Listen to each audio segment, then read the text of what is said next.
हमरे गाँव के लइका सबे हिलैले बाजिला रे। हमरे गाँव के लइका सबे हिलैले बाजिला रे।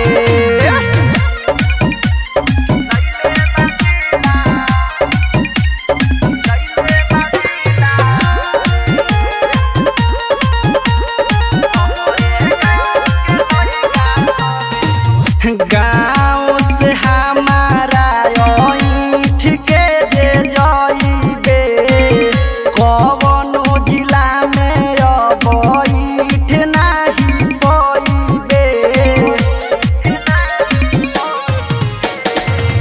गाँव से हमारा ईठ के जे जइबे कवनो जिला में अब ईठ नाही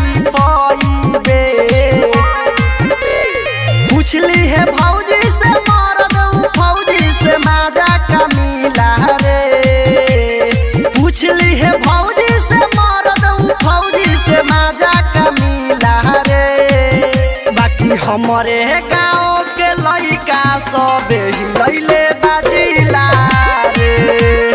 हमरे गाँव के लइका सबे हिलैले बाजिला रे।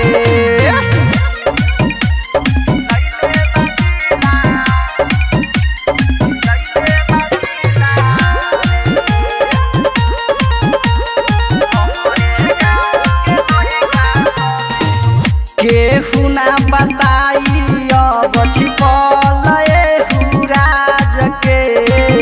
ढेरे जदी बोलबू मुआ दी सभे गाज के। केहू ना बताई अब छिपल एहू राज के। ढेरे जदी बोलबू मुआ दी सभे गाज के।